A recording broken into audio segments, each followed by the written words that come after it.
अस्सलामु अलैकुम वरहमतुल्लाहि वबरकातुहू। दूसरा सिपारा सयकुल सूरह बकरा है और आयत नंबर 187 है। औज़ु बिल्लाहि मिनश्शैतानिर रजीम, बिस्मिल्लाहिर रहमानिर रहीम। उहिल्ला लकुमुल लैलतुस सियामी। अल्लाह ताला फरमाते हैं कि हिलाल कर दी गई तुम्हारे लिए रोज़े की रात, रफ़सु इला निसाइकुम, अपनी औरतों के साथ जिमा के लिए। हुन्ना लिबासु लकुम, वो तुम्हारे लिए लिबास है। व अंतुम लिबासु लहुन्ना, और तुम उनके लिए लिबास हो। अलिम अल्लाह, अल्लाह ताला ने जान लिया कि अन्नकुम कुंतुम, कि तुम लोग थे तख्तानूना अनफुसकुम, कि तुम लोग अपने नफ्सों में खयानत किया करते थे। फताबा अलैकुम, तो अल्लाह ताला ने तुम्हारी तौबा कबूल की।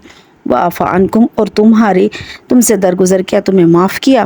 फल आना बाशिरुहुन्ना, तो अब तुम रात गुजारो अपनी बीवियों के साथ। वब्तगू, और तलाश करो, मा कतब अल्लाहु लकुम, वो औलाद जो अल्लाह ने तुम्हारे नसीब में लिख दी है। अच्छा, ये आयत है रोज़े के बारे में। पहले तो मैं इसका शान नुज़ूल बता दूँ आपको कि सबसे पहले तो ये बताऊँ कि रोज़े का मकसद होता है कि रुकना। 3 चीज़ों से रुकने का नाम रोज़ा है। एक खाना पीना, एक जिमा। फिर अल्लाह ताला ने 3 चीज़ों से रुकने के हुक्म देने के बारे में सबसे पहले जो शुरू में जो ये अहकामात नाजिल हुए तो थोड़ी सख्ती थी। उसमें ये होता था कि अगर इशा की नमाज़ पढ़ने के बाद कोई सो गया और सोने के बाद अगर रात की किसी पहर में आँख खुलती है तो अब खाना पीना उसके लिए हिलाल नहीं। जैसे कि अपने यहाँ इफ्तारी का टाइम होता है, सहरी का टाइम होता है, से हम सो जाते हैं, फिर सहरी के टाइम उठकर फिर खाना पीना खाते हैं, फिर रोज़ा रखते हैं। तो ये इसके उलट था। अब ये हो गया कि आपने रोज़ा खोल लिया, आपने रोज़ा खोलने के बाद इशा पढ़ी, इशा पढ़ने के बाद कुछ खा पी लिया तो ठीक है, लेकिन अगर सो गए तो सोकर उठने के बाद कुछ खा नहीं सकते। ये थी। तो अब इसके बारे में कई सहाबा के वाक़यात भी आते हैं और कई इसमें रिवायतें भी आती हैं। वो खाने पीने के बारे में भी आते हैं और रफ़स जो असल में चीज़ है, रफ़स यानी जिमा करना, उसके बारे में भी आते हैं। दोनों रिवायतें मौजूद हैं।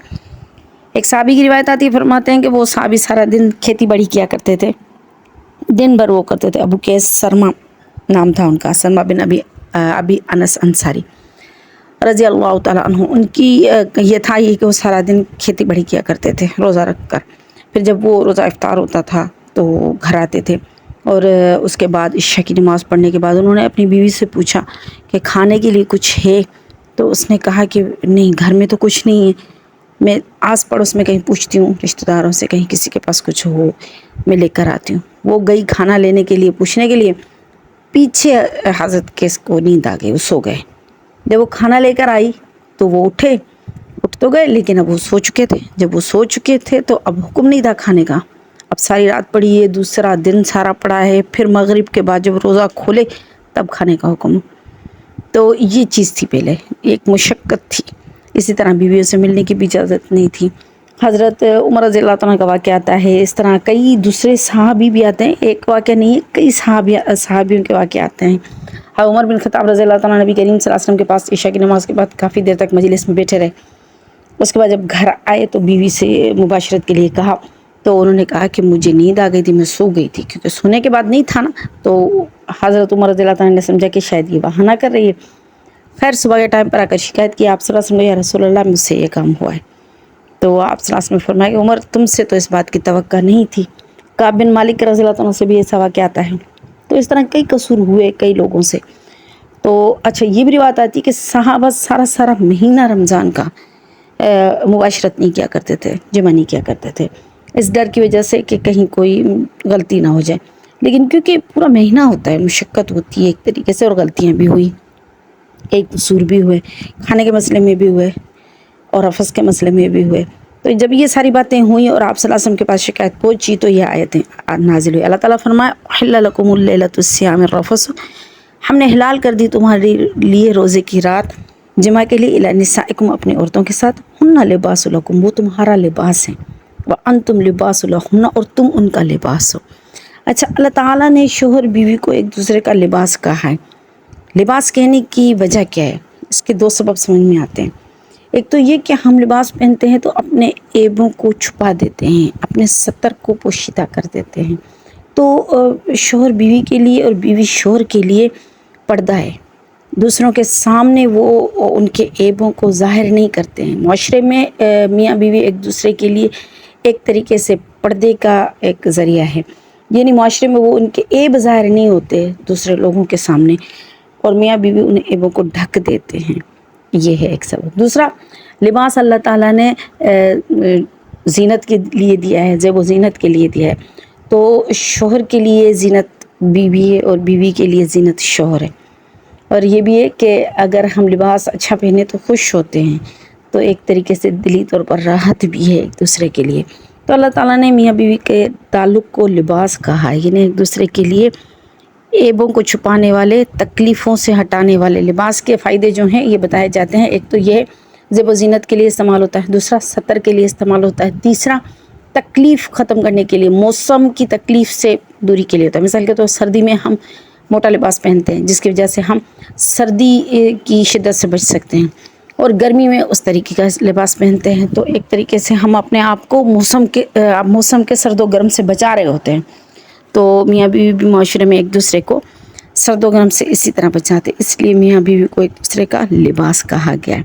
علیم اللہ انکم کنتم تختانون انفسکم، اللہ تعالیٰ فرماتے ہیں کہ بے شک اللہ تعالیٰ کو معلوم ہے کہ تم لوگوں نے اپنے نفسوں میں غلطیاں کی ہیں. ظاہرہ غلطیاں ہوئیں، انسان غلطی کا گھر ہے اور اتنی بڑی آزمائش انسان برداشت کر نہیں پا رہا. تو جب یہ حکم نازل ہوا تو کئی صحابہ سے غلطی ہوئی، اور اچھا ہی ہوا غلطیاں ہوئی تو باقی امت کے لیے دروازہ کھلا. اگر نہ ہوتی تو پھر ہم بھی وہیں پر پھنسے ہوتے.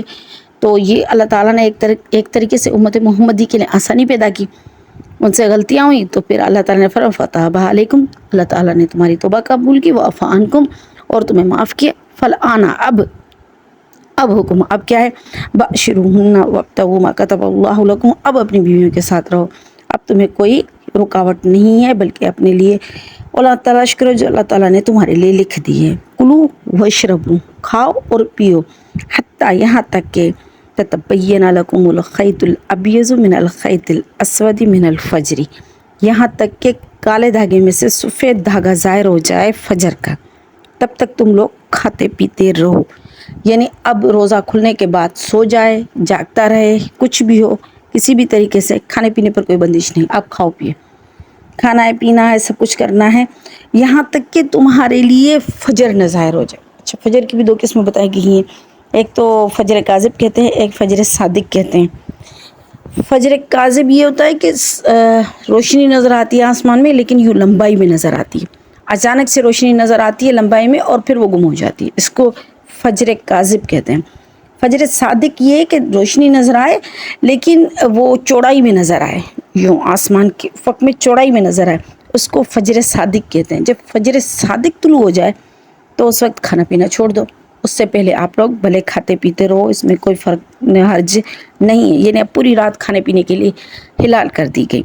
اچھا، اب ایک صحابی کی روایت آتی ہے اس میں کہ اللہ تعالیٰ نے قرآن پاک نازل کیا نبی کریم صلی اللہ علیہ وسلم کے اوپر.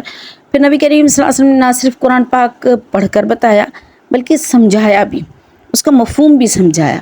ایک صحابی کی روایت آتی ہے جب آپ صلی اللہ علیہ وسلم نے ان کے سامنے یہ آیت تلاوت کی تو اس نے کیا کیا کہ اپنے تکیے کے نیچے دو دھاگے رکھ دیے، ایک کالا ایک سفید. اس میں اللہ تعالیٰ فرماتے ہیں کہ جب کالے دھاگے میں سے سفید دھاگا ظاہر ہو جائے فجر کا تو خیط الابیض من الخیط الاسود، کالا اور سفید دھاگا.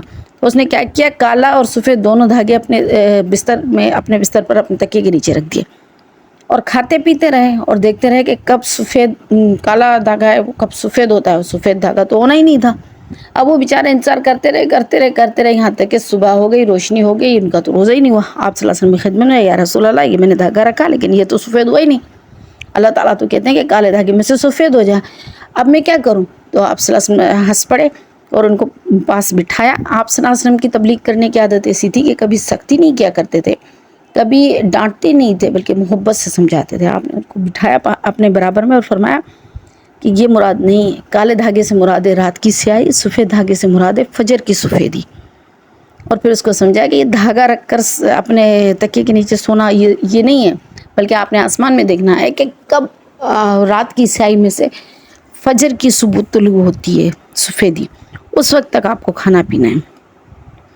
تو آپ صلی اللہ علیہ وسلم ان کو اس طریقے سے سمجھا. حالانکہ اس دن کا ان کا روزہ نہیں ہوا کیونکہ ان کو پتہ ہی نہیں چلا، لیکن یہ ایک سبق تھا کہ آپ صلی اللہ علیہ وسلم کس طرح تبلیغ کیا کرتے تھے اور صحابہ کو کس طرح سمجھاتے تھے، محبت سے، پیار سے.